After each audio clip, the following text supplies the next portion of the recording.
Check 1, 2. Go!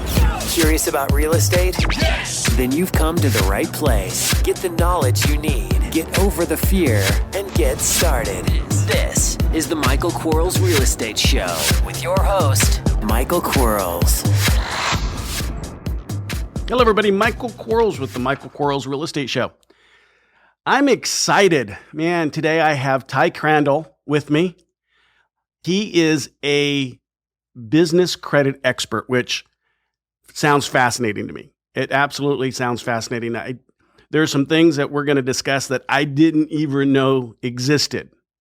And he's going to clarify a lot of things I know for me, and I hope he clarifies a lot of things for some of you and those of you that may need business credit or may not even know that there is such a thing. I can tell you from experience that at some point in your life, having business credit is important. So take some notes, re-listen if you need to. Here we go. So Ty, tell me about yourself.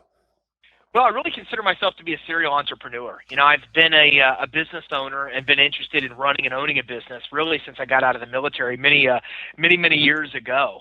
And I find that I have a passion for really two things. I love money, and it's not just the making of money. I just love capitalism. I just love the concept that somebody can take an idea, a vision, a product, a service, and be able to offer it, and other people pay money for that. To me, that's just such an intriguing thing. It always has been intriguing. And the other end... Let me stop you there. Go ahead. So you like money? Well, we need to I know, stop. it's hard to believe, right? We have to stop the interview now because I just can't have a guest on that likes money. Well, I know it sounds so funny to say, but you know, the interesting thing is that I see it even in my 6-year-old. You know, I have a 6-year-old now that's, you know, for example, for Christmas, he asked for money. He wanted to have $100 from Santa Claus. And his intrigue with money, I find interesting because I can really relate to that. That's really in a simplistic form how I kind of look at my own. You know, he just likes the idea of getting money, collecting money for chores and doing good things, and then saving the money. You know, the whole concept of just how money works, how capitalism works, even at his young age he's attracted to. So I just like the idea of business. I like the idea that, again, somebody can have something of value that somebody else will pay for. That's always been very, very intriguing to me. And at the same time, I love business. I love the concept that you can just be passionate about something or have an idea and then turn that into a business that employs people and provides value to the world. So I think those two things are really what drives me, just the love of business and the love of just capitalism and the ability to be able to sell products and services and provide value and get paid in return. Well, I absolutely believe that I love money. I think money allows us to do all kinds of great stuff.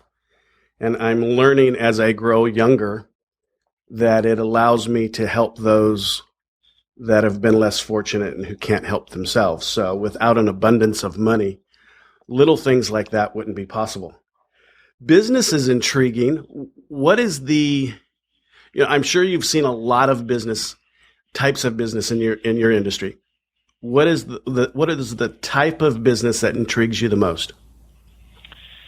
Well, I don't think there is one. I think the idea that intrigues me the most is that there's so many. You know, and that's the thing, is I'm the kind of guy where when I sit down and somebody tells me about their business model, I'm like, ooh, I want to do that. And then I'll talk to somebody else and they'll tell me about their business model. I'll be like, ooh, I want to do that.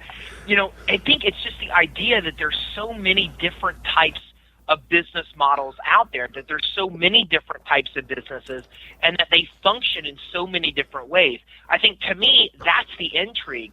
I often find myself, you know, hearing about people's businesses, and their passion really pushes me to say, man, I'd love to do that. I'd love to experiment and experience that. And I think, you know, my wife will say that my dream job is to be able to kind of be part of a lot of different businesses, to be able to kind of be a part of a lot of different models. So to me, it's the diversity of businesses that is really appealing to me beyond just one industry or one type of company that I like more than another. So you want to be a Shark Tank not participant, but one of the sharks. I think it's intriguing what they do. I mean, it's pretty cool to, not be the one solely responsible for everything in the business, but be able to come in and find young or amateur entrepreneurs that don't really know as well their path, and be able to help them find that path and help them take a company that's in a startup phase or struggling phase and make that ultra successful. So, yeah, I love what they do. I love any of those kind of shows. There's another one called Restaurant Startup that I find intriguing also, where, they'll basically invest in all different kinds of models. So, yeah, I think what they do is very intriguing, being able to participate in a lot of different types of businesses and provide value and insight versus just spearheading one, I think is intriguing. I do too. I think it's a great thing. But when I watch the Shark Tank, and it's one of my favorite shows, one of the things that is a takeaway for me every time I watch it, and this statement may be too soon for our conversation, but I really have to say it. I feel bad for the people that they're not giving away a portion of their business. I don't believe that there's an inequitable exchange there. I think that there's an equitable exchange between the share that they're giving and the money they're receiving. But I feel bad for them that they don't know how to create that money that they need on their own, because it's out there. There are ways for them to arrive at their financial need without giving their shares away. Now, those that give their shares away for the experience of the person giving them the money, I understand that. But if we're just talking shares for money, I feel bad for some of those folks that are just doing that because they just don't understand where money comes from, which is going to lead me into, where does money come from for you? Well, that's a tough question. And I mean, kind of responding to what you just said, I think there is a difference between equity and debt.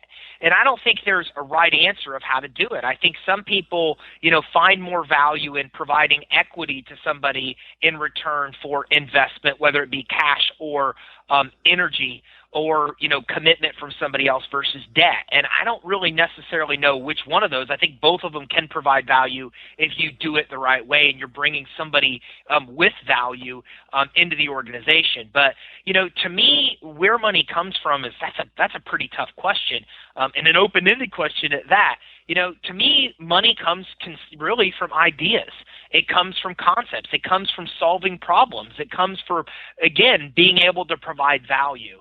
I read something online the other day, I think last week, that was really interesting along this line of, hey, all you really are is the value that you can provide to others, to the world. And I kind of think there's some truth to that. And I think that that's kind of where money comes from, because to me, money all starts with a concept. It all starts with an idea. And that idea is what then, breeds a company that then inevitably makes money and furthers itself with hiring people and being able to provide value to the general population. So I don't know if that's too wide-ended of an answer, but that's kind of how I think of money. I think it all stems from a concept and an idea and the ambition to solve a problem. Yes. I apologize, I didn't ask the right question. Love the answer to the question, but I didn't ask it the right way. When a business is in need of money, how does that business go about obtaining that money? Well, when it comes to getting money, there's a lot of different ways to do so. And, one of the first things that I will say is that I talk to a lot of people that are of the Dave Ramsey mentality, where you don't obtain debt, where you don't borrow money. And I think on the personal side, that's okay. I think, you want to stay away from high interest debt. You want to borrow, or you want to spend what you have, not rely on credit to get you what you want to have. But businesses fundamentally, if you look at the largest privately owned, publicly owned companies in the country, they borrow money. It's how they've got to be as successful as they are. And unfortunately, for a lot of entrepreneurs, a lot of startups, a lot of people in the stages where they're struggling, they just don't realize that money is available. And in my experience, this comes from, them having this idea that if you need money, you go to your bank. And when I stand in front of an audience and ask, where would you go if you need money? The whole room in one will say, my bank. But, when you look, the banks aren't the one responsible for the majority of lending in the business space. I mean, inherently, conventional banks are very conservative. They deal with very conservative risk. Business lending is very risky. When you're dealing with a space where 7 or 9 or 10, or 7 to 9 usually, depending on the amount of years in business, of businesses fail, that's risky space. So the one thing that listeners should know is that, if you need money for a business, a bank really isn't the best place to go unless you've been in business years, you have excellent personal and business credit and financials, and you're pretty much perfect on the business and personal side. That being said, there's a lot of alternative options out there right now. There's places like On Deck that offer cash flow financing, and there's hundreds of those type of lenders popping up. If somebody has, consistent revenue, that's a great option for them. It's fast, easy money, but it's pricey. If somebody does have good personal credit, then they can qualify for many different types of unsecured financing that are out there. There are usually business credit cards or business credit lines. And then there's asset and collateral-based financing, which really has to do with if you have a 401k or stocks or commercial real estate or inventory or account receivables, some type of asset or collateral that you want to use as leverage to qualify. And then there's a lot of alternative financing out there that works, kind of alternative SBA, where somebody has to have good credit to qualify. They need good financials, but if they have good credit and good financials, they can get higher dollar loan amounts, longer terms, and good rates. And then, my specialty is dealing with business credit, because business credit's a catch-all. Doesn't matter if you have cash flow, credit, or collateral. Any company, even from inception, can build business credit. And this is basically obtaining credit for your business EIN number that's not linked to your personal Social Security number. So for those of us that don't know what an EIN number, explain that to us. Well, you have a Social Security number. Your Social Security number is your identifier in this country. So, for example, our IRS knows who you are, recognizes you based on your Social Security number. It's your identifier number in this country. Well, your business has an EIN number, and it's the business's identifier number in the country. It's also how the IRS sees, knows, and recognizes your business. So if you're to apply for a bank loan, if you're apply for a bank account, business bank account, or a business credit card, every one of these applications will ask you for your EIN number. Really, beyond first taking the step of setting up an entity, whether it be a corporation or LLC or whatever entity you choose, really the next step in building a business is to obtain an EIN number, which is free from the IRS. And then that's going to be needed to take the future steps of getting a business bank account and the other things that you'll need to do inherently with your business. A lot of my audience, we are real estate investors. So we're out there buying houses. Of course, we can get conventional loans to buy a house. A lot of us don't like doing that because we don't like being tied to or the responsibility of the loan. How does someone obtain a business loan if they want to start an investment business? How does someone obtain a loan without qualifying for that loan? What avenue should they go down? Well, when it comes to real estate is really tough to get financing. And this is why we see so many real estate investors come in and start building business credit, because business credit is a way where you can obtain money without the personal liability, without the personal guarantee, without personally being liable for what takes place in the business. So a lot of people will follow those steps. They'll come in, they'll get vendor credit at places like Uline and Quill. They'll then move up after they have a handful of accounts to store credit at places like Home Depot and Lowe's, places that they'll commonly use to rehab properties if they're doing that as part of their investing. And then after they have about 10 accounts, they're able to move into Visa cards and MasterCards, of which don't require a personal credit check and personal guarantee. Okay, hang on. Let me stop you there. So there are credit card.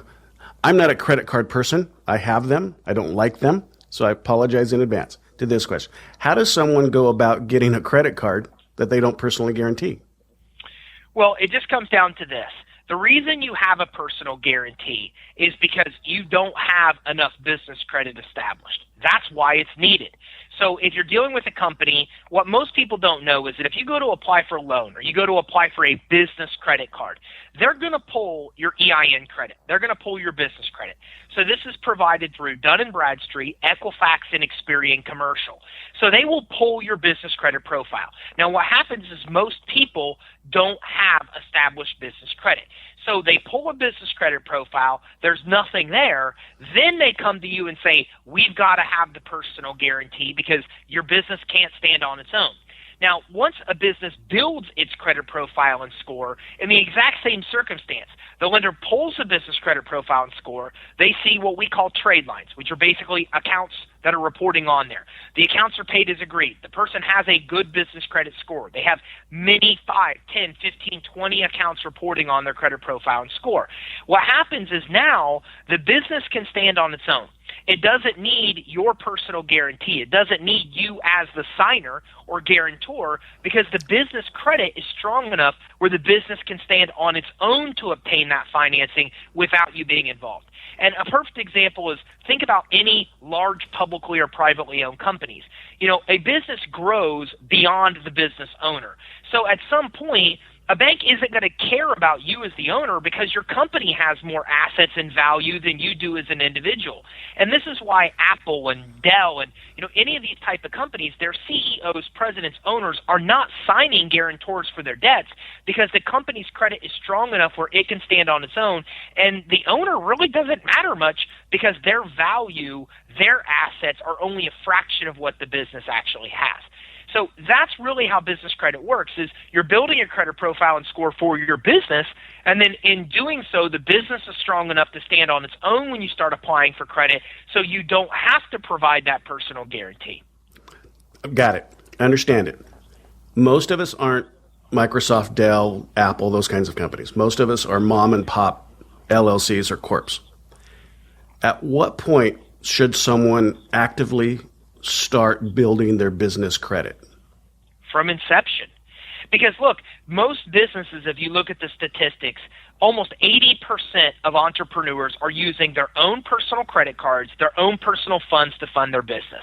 I'm sure you as I have heard many cases time and time again where people use their 401k, their stocks, they maxed out their credit cards, they emptied their savings accounts because they had a vision that they were passionate about and they went all in on the personal side to fund that. But what most entrepreneurs don't know is you don't have to do that. The business itself can be its own asset and stand on its own 2 feet to start qualifying for credit that you could use to scale the business without needing your own. And, I had a client on the other day on a webinar, and they're a perfect example. They sold a beat-up truck and a plasma screen TV to get $1,200 to start an accounting business.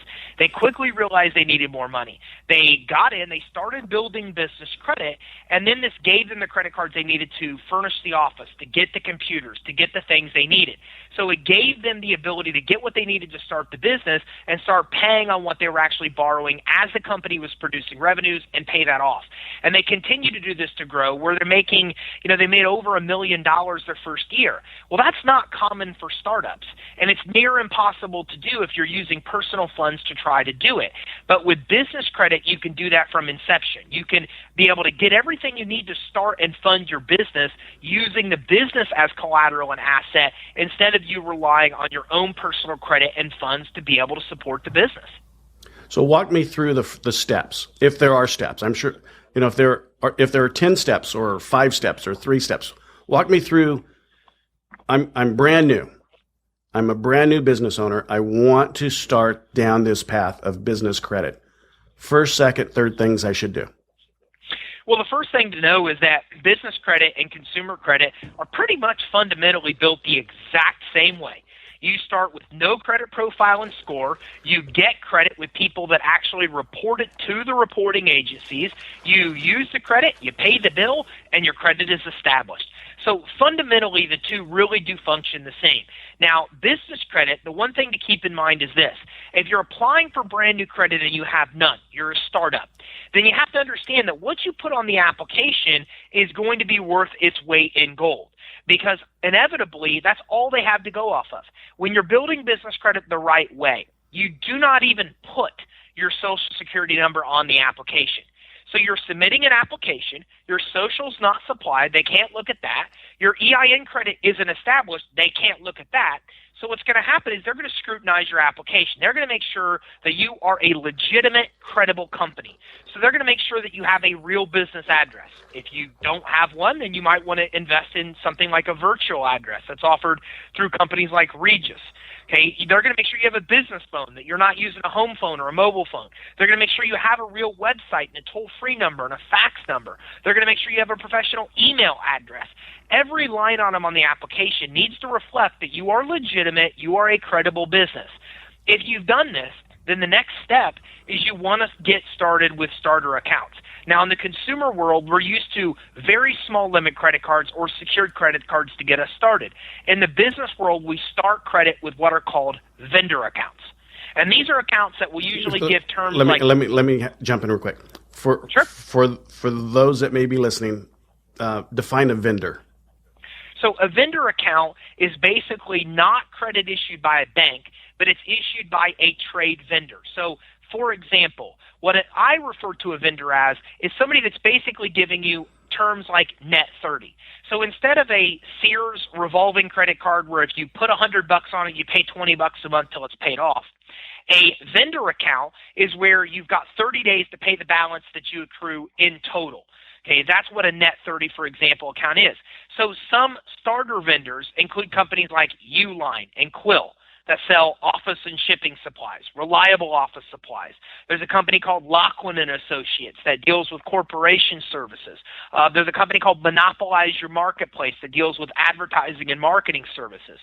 So every one of these sources are people that will let you buy their products and services without actually having to pay them. They'll give you credit. Even if you're a brand new business, they'll give you credit to buy their products and services. So now what happens is you go into Uline, you go into Quill, you get a credit line with them. It's a pretty small amount, $500 to $1,000, let's say. Then you buy things in their store. You pay the bill on time. They report it to Dun Bradstreet, Experian, and Equifax, one or two of those three. Then those accounts will then give you a credit profile and give you a credit score. Once you have about 5 of those kind of accounts, and I think I named at least 5, then of those 5, that will give you trade lines, a credit profile, credit score. Then you can start moving into Office Depot. You can move to Amazon. You can move to Best Buy. Most major retail stores offer revolving business credit cards that they will do based on your EIN only. But again, the key is to leave your social off. Okay, they might tell you they have to have it. You might have to call in and make sure that they submit the application without it. Some of the frontline people don't even know it's possible. But what's happening is then you're forcing them to pull the business credit. They see the trade lines, they see the profile, they see the score, and then they make their lending decisions based on that information. So once you obtain about 5 revolving accounts, you have a 10 total, 5 vendor accounts, 5 store revolving accounts.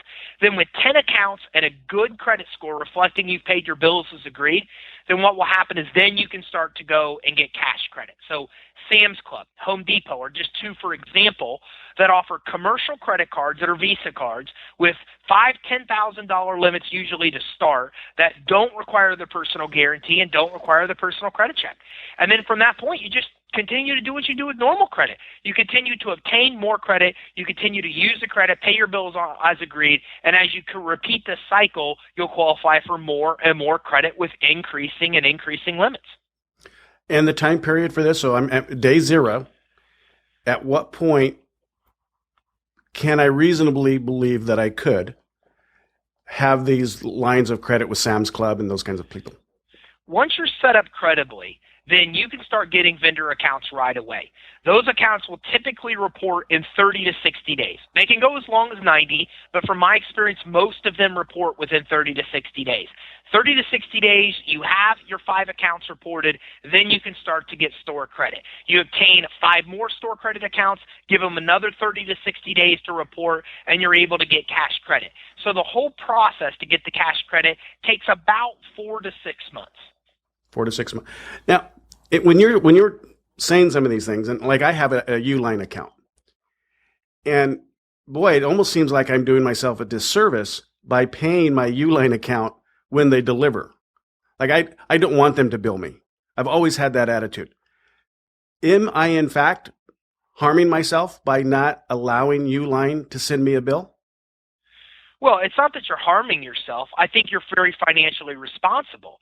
But look, this is what I find is that there comes a point where to get to the next level in business, you're going to need money. And what you're doing is not building a business credit profile and score when you could be. And that in itself is a very valuable asset that's kind of being neglected.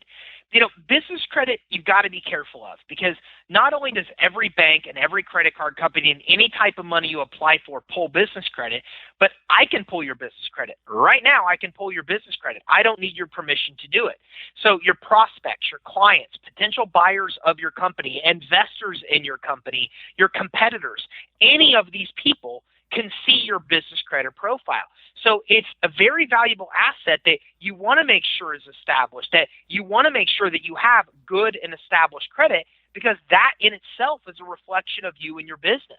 So it's not that you're doing anything wrong. It's that you could take advantage of the fact that Uline will give you credit and establish a business credit profile and score buying things that you're going to buy anyways. It's no different than what you're doing, except maybe when the items are delivered, you go online and pay the bill. And in doing so, you're then going to have an excellent business credit profile and score. So that's just more of a make sense step, because then when you need business credit down the road, it's there for you. Whether you're getting a loan, whether you're getting a credit card, whether somebody you don't know or somebody you do know is looking at your credit profile and score, you have that credit established really by doing things like you said you were doing anyways, but in doing so, you're able to establish your business credit. Okay. So I open up these 10 accounts. I go through the process, and then I get some of the larger accounts. When I go and I try to get a business loan, say I want cash now. I don't want, necessarily, I don't want to buy a product. I need cash for my business. How do I get into that arena? Well, the cash credit is a large part of that. I mean, we deal with a lot of real estate investors that get to the Visa card level, the Home Depot, the Sam's Club, for example, type level, and they're obtaining multiple $50,000 plus credit cards or credit lines. So we have people that buy real estate, even buy apartment complexes, using their corporate credit, using these business credit lines and cards they're obtaining through the process that I just actually walked you through. Now, there's the extra step of business loans. And when you start to get to business loans of $60,000 and $70,000 and $100,000, then you really start to get into an environment where they do want to see a personal guarantee or some kind of collateral. The risk, obviously, at that point to the lender is much higher. And this is why you could build lots of business credit by doing multiple cards. But when you start to get limits over $50,000, then they start to get a little squeamish.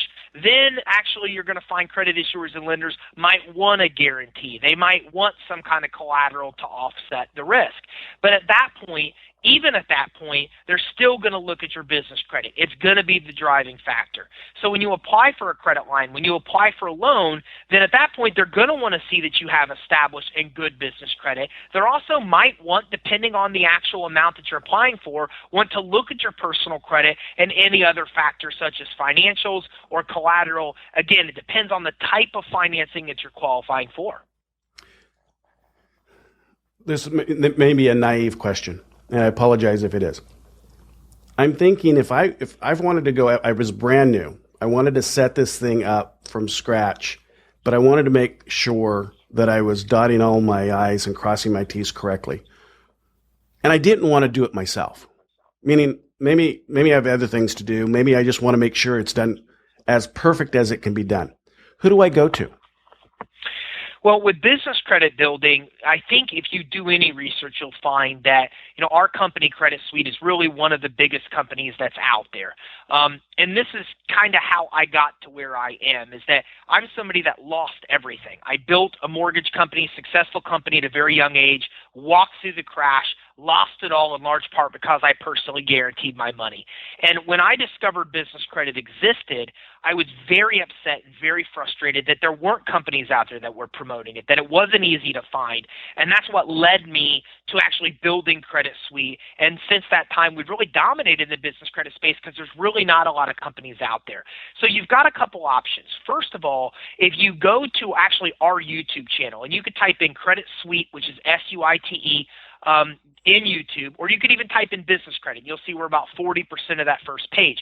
We have all kinds of free information that teaches people all they need to know to build their business credit. They can always go to our main website as well, creditsuite.com, which is creditsuite, SUITE.com, and they'll find out all kinds of information about our products and services where we can help them build business credit. They can even go to creditsuite.com/EIN and get a free 4-step guide that walks them through the steps of building business credit. The one thing to know is you don't need to pay anybody to do this. Just as you don't need to pay somebody to build your consumer credit, you can build your business credit on your own. And I just gave some information of free resources on how to do that. Or again, if you want the help, if you want to work with a professional team and have it done faster, then hey, we'd love it if they reached out to us. We'll do anything in our power to help make that happen. Can you fix someone's business credit? Sure. Part of our process is business credit repair. But what we find is that very few people need it in relation to those that think they do. So a lot of people might think they have damaged business credit because they paid vendors late. But 95% of trade vendors don't report to the business credit reporting agencies. That's why it's so hard to initially establish business credit. So we help anybody that needs help fixing business credit do so. And it's not that difficult of a process to do because there is no Fair Credit Reporting Act. There is no millions of disputes taking place as there is in the consumer world. So we find that about 80 or 90% of negative items that we actually question and challenge are actually end up being deleted as a result. Right. Which seems fair. Let's face it, if it's not correct, it should be deleted. If I didn't want to go to, say I love reading. I don't want to go to a website. I don't want to go to YouTube. I don't want to hear it or go to the sites.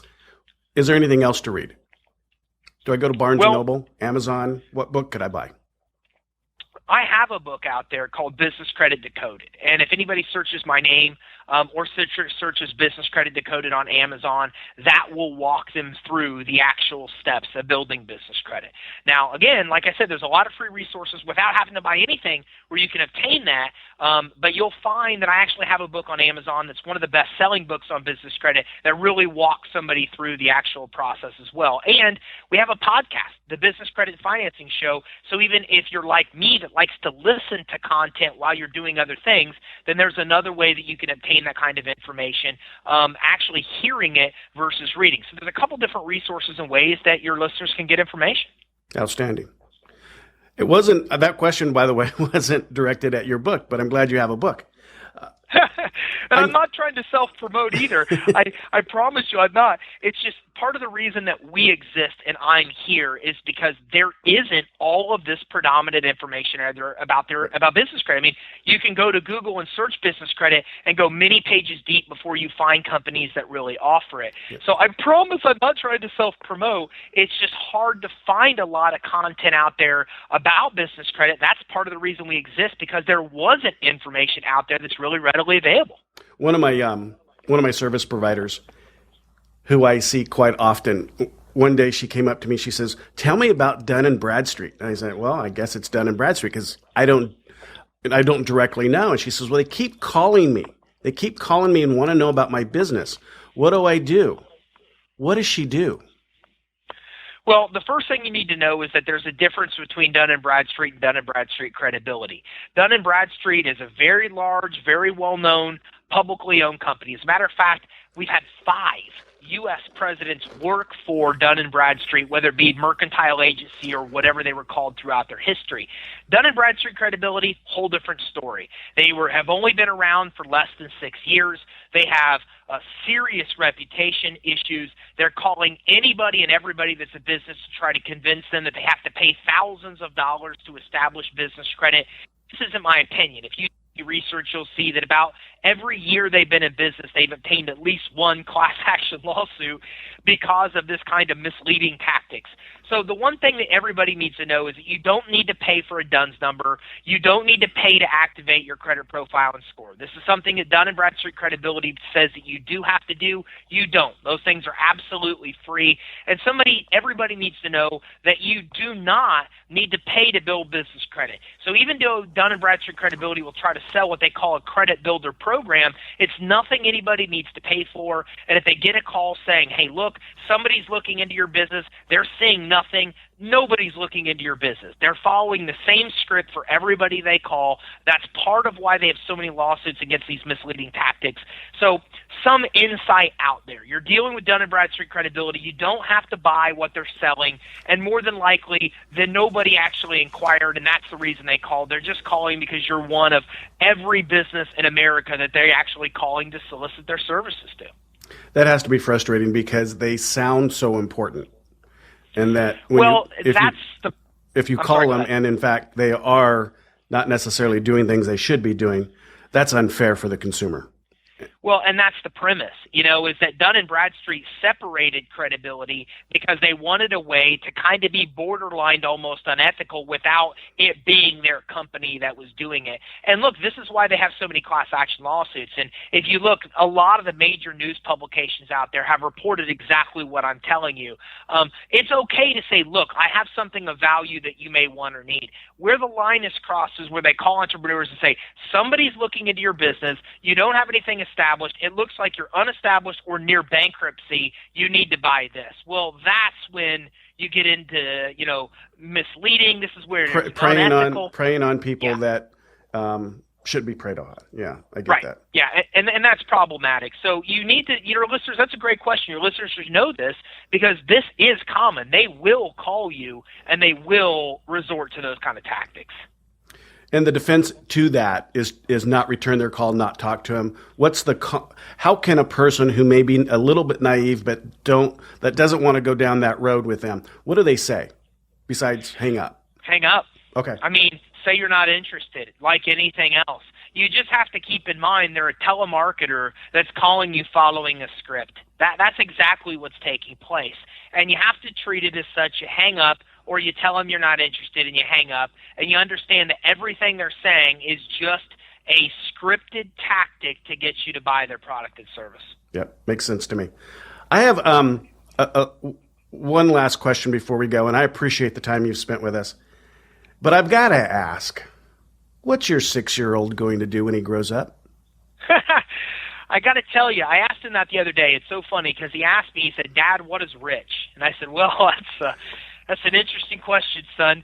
So we had to sit down and talk about what interest was and how rich is being different depending on who you are. And I said, look, my version of rich is when you have enough off interest to live off of where you don't need to work anymore. And he said, well, what kind of jobs can do that? And we talked about a lot of different options. And, of course, I heavily pushed the entrepreneur option. And he said, no, I think I'm going to be a doctor. I said, son, it's your choice.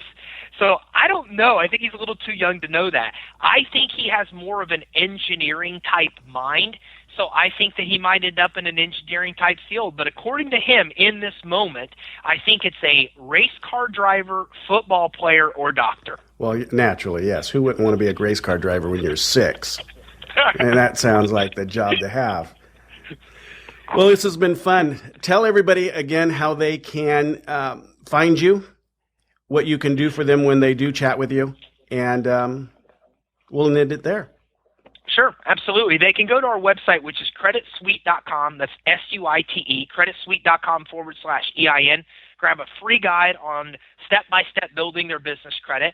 And our information is right there on our main website as well. So if they'd like a free consultation to see what's on their Experience Smart Business report without actually paying for it and just get some general advice on how to get started with business credit, they could definitely contact us through email or phone number, and our information is right there on our website. Perfect. I said I didn't have any more questions, but I have one last question. I'm ready. Are you sure? This is a big one. I don't know. And you scared me. Now, before I ask this question, I have to ask you to be as gentle with the answer as you can be.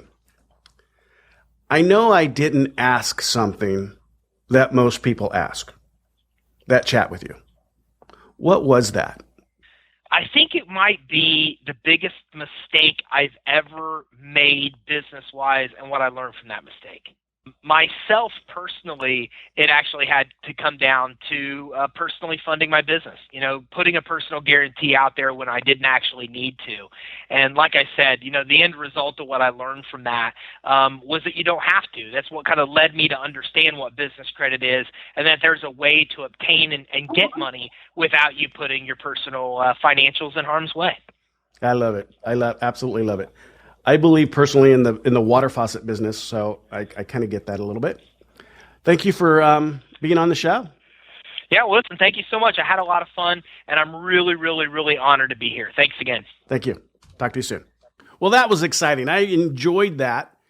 I learned a lot. I'm not sure about anybody else, but I'm going to re-listen to that podcast and keep Ty on my speed dial on my cell phone.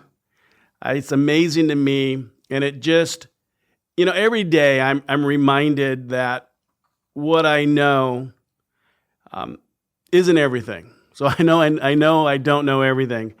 And when I interview folks like Ty, it just magnifies that knowledge of knowing that I don't know everything. He had so much to bring to the show.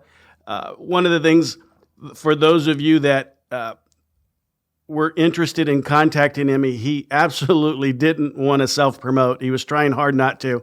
He, in fact, said, "It feels awkward to talk about myself, Mike." And I thought he had such great stuff to say.